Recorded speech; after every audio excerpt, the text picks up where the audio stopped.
Oke.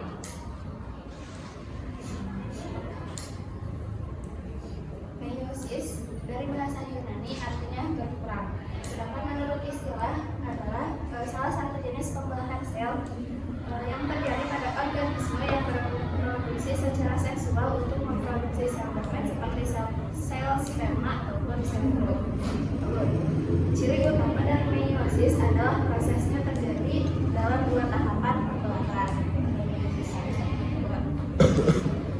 Sel yang mengalami meiosis akan menghasilkan 4 sel. Dengan setiap sel hanya memiliki 1 salinan dari kromosom induknya. Lalu meiosis ada 2 fase. Ini lulus. Pertama fase yang pertama ada profase yang akan dijelaskan oleh Arini. Pada profase ini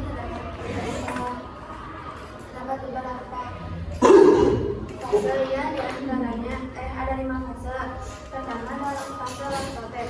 Pada fase lactoten ini kromatin atau bagian dari inti sel tampak seperti benang-benang halus yang melingkar. Kemudian ada fase zigoten. Benang-benang kromatin selanjutnya berubah menjadi batang-batang kromosom yang mencari pasangannya yang menyerupainya.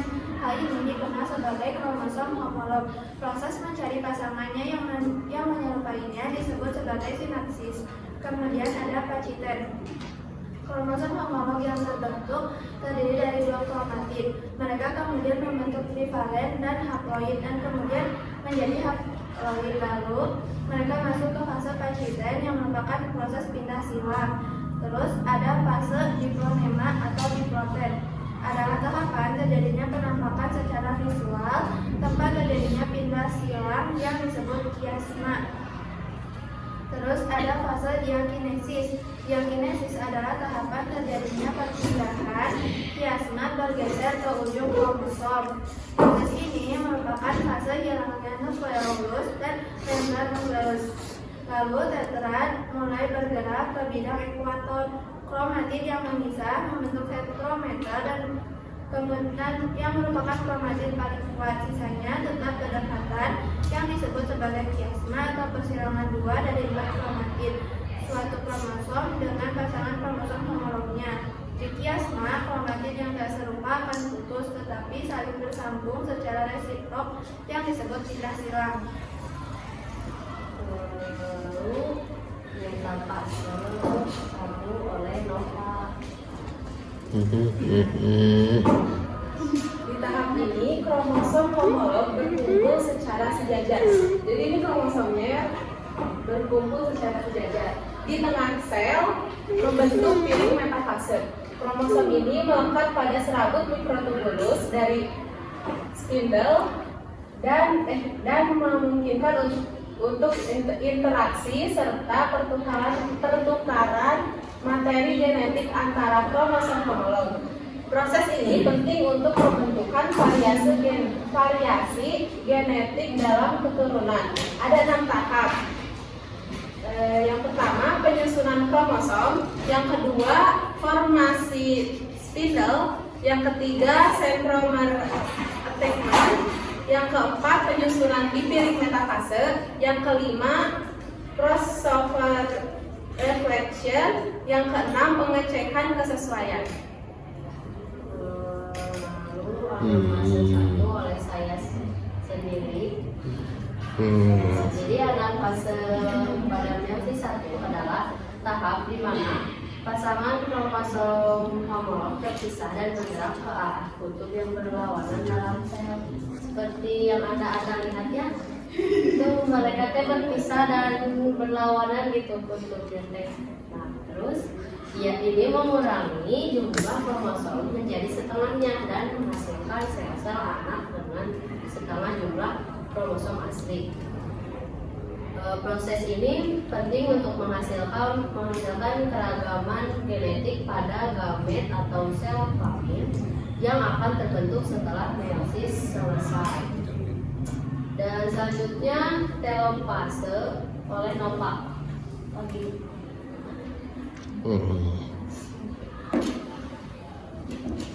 Pada tahap telofase 1 terjadi pembentukan anak inti pada setiap kutub. Nah ini kan dari awal sini sejajar. Nah terus ini teh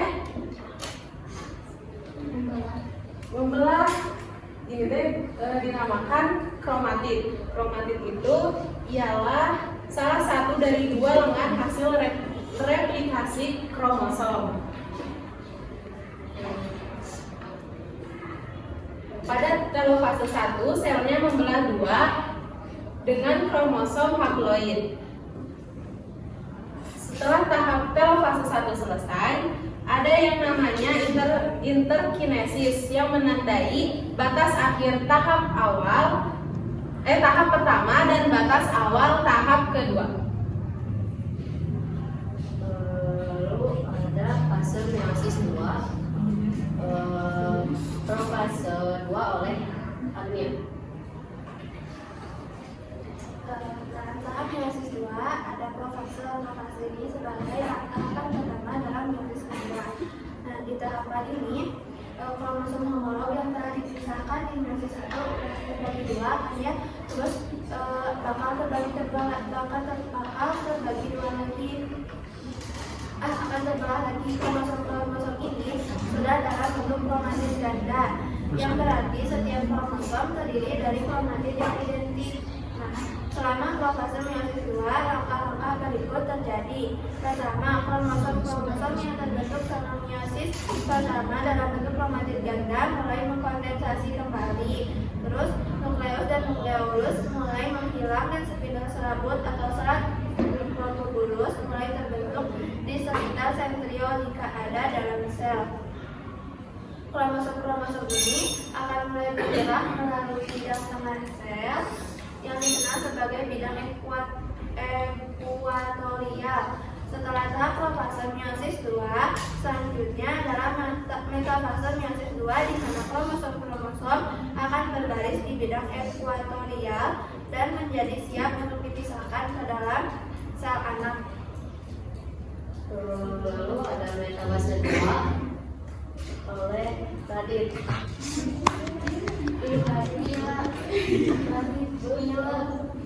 Oh salah, maaf. Metafase 2 Radit sampaikan. Dalam metafase 2 ini adalah tahap di mana kromosom yang dihasilkan dari meiosis 1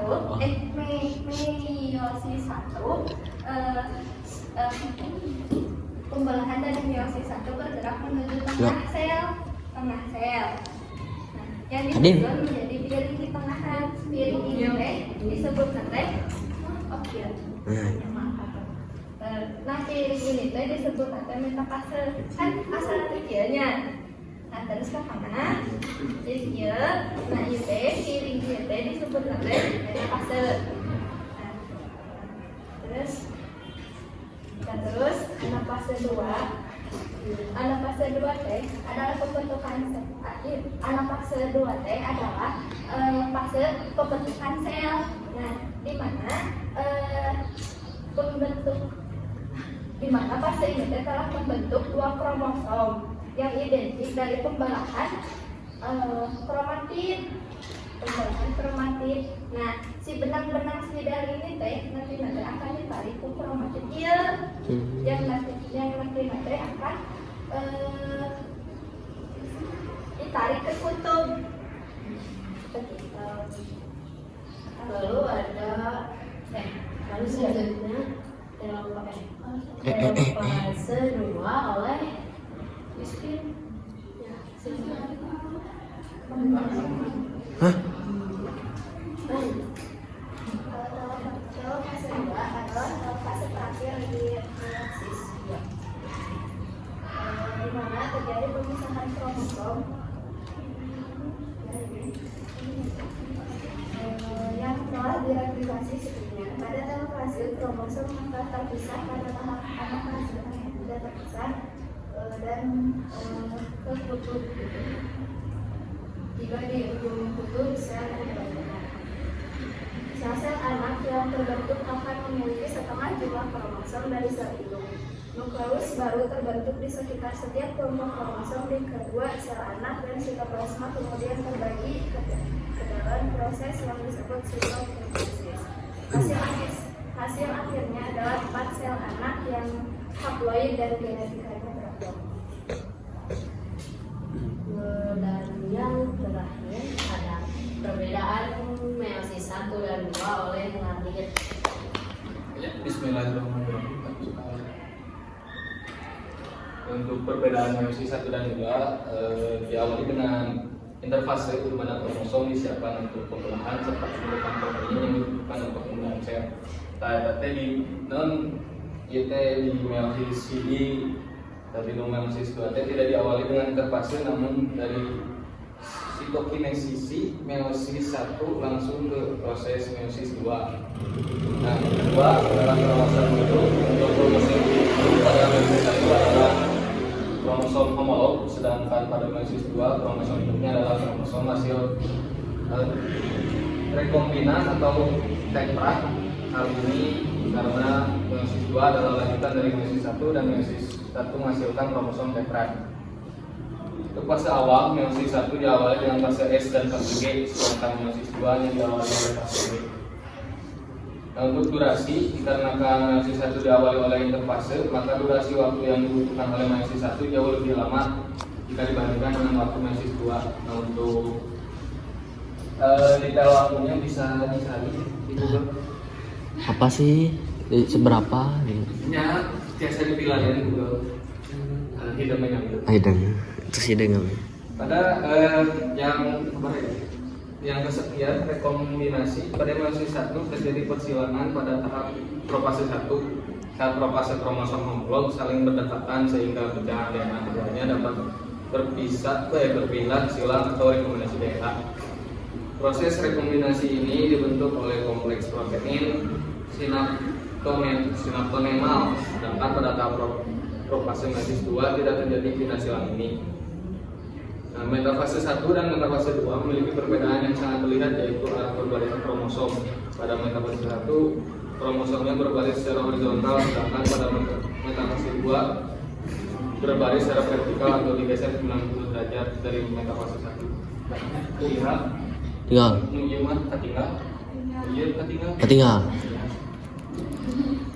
Pada metafase 1 yang disusun pada garis ekuator adalah kromosom tetrat atau pasangan kromosom dengan kinetopor yang menempel pada setiap kromosom. Sedangkan pada metafase 2 yang disusun pada ekuator adalah kromosom tunggal dengan mikrotubulus menempel pada masing-masing sisi dari kromosom tersebut. Dan untuk hasil pembelahannya, meiosis 1 menghasilkan 2 sel anak, sedangkan meiosis 2 menghasilkan 4 sel anak. Pada meiosis 1, pembelahan terjadi secara reduksi di mana jumlah kromosom anak yang dihasilkan setengah dari jumlah kromosom induknya. Setelah pembahasan ini gitu ya, ada yang mau ditanyakan?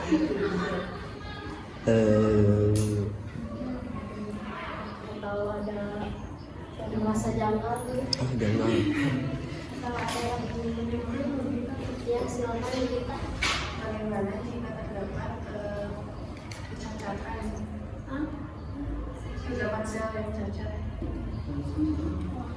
Bagaimana kita dalam proses Bagi anaknya, untuk melindungi anaknya, cewek dan cowok. Nah, gimana kalau ada sel yang masuk gitu ini? Bukan gitu, jadinya kayak ada penambahan sel yang membuat si anak itu cacat. jadi Pertanyaan aku mah. Tidak ada yang cacat sebenarnya. Mereka semua memiliki kelebihan satu. Allah menciptakan manusia sebaik-baiknya. Kayak misalkan kan ada tuh yang laki-laki, tapi yang tubuhnya itu kayak perempuan, memiliki kromosom yang kromosom perempuan yang masuk ke kromosom laki-laki. Kayak misalkan laki-laki tersebut bagian dadanya seperti perempuan. Hijau. Ada juga kayak perempuan yang memiliki surprise.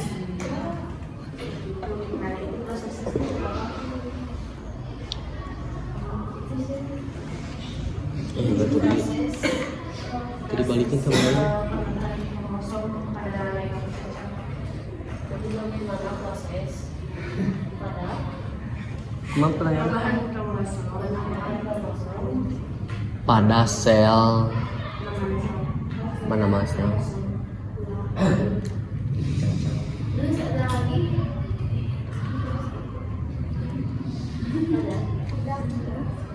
Jadinya nih. Non.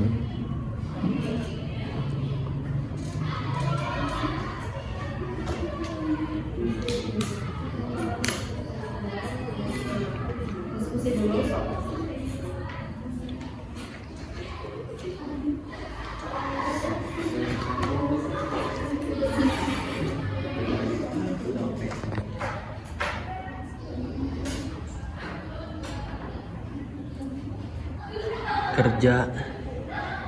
Kerja cerdas.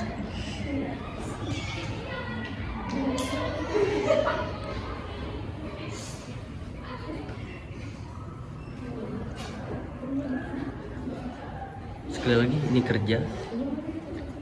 kerja cerdas. Book smart.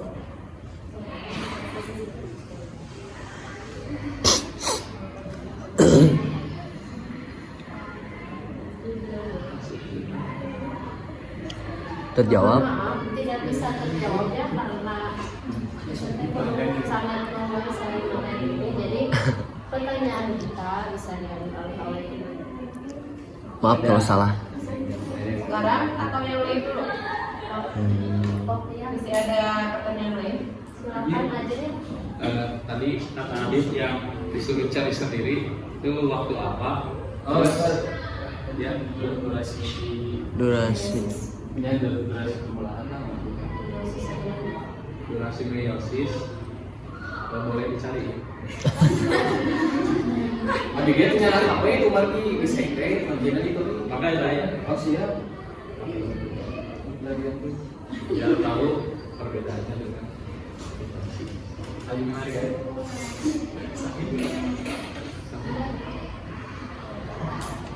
Berarti sebagai jawaban Ada lagi cukup? terus Cukup pula. Oke.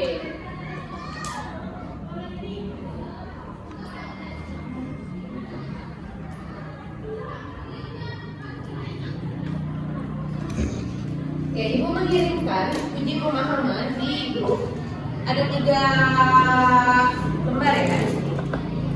Yang akan menunjang untuk pertanyaan uji tadi. Mau ditutup dulu atau dengan Bu yang pertanyaan dulu ya? Baru Ibu jelasin. Iya, Bu. Sambil ditutup sambil menjelaskan. Nah itu Bu, cocok.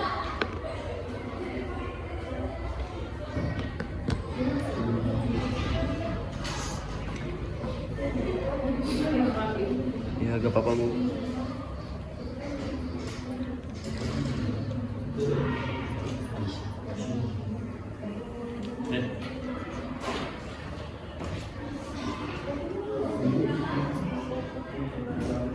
Ais, bergagah. Sindrom.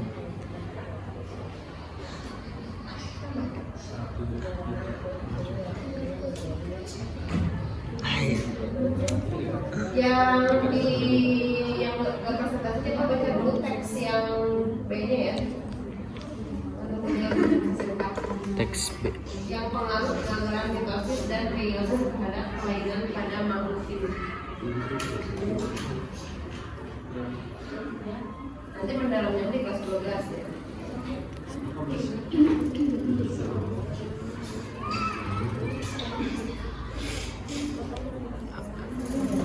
B Bu.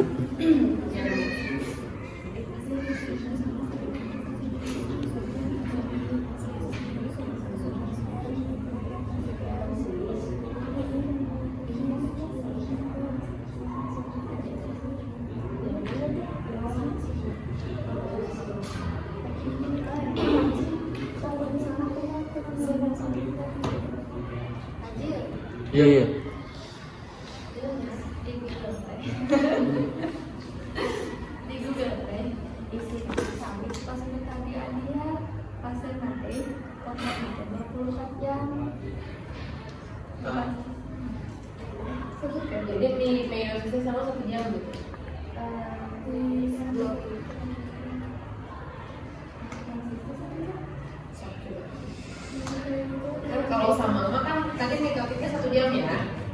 bagian interfasenya karena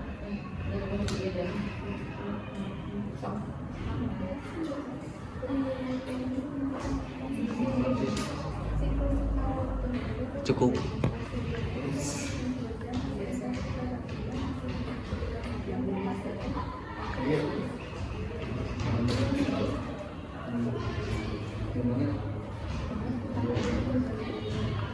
Dan kan fase G1 mungkin berlangsung selama 11 jam, fase S sekitar 8 jam, fase B2 sekitar 4 jam, dan fase M sekitar 1 jam. Oh. Sama ya, Bu. Pertama 24 jam.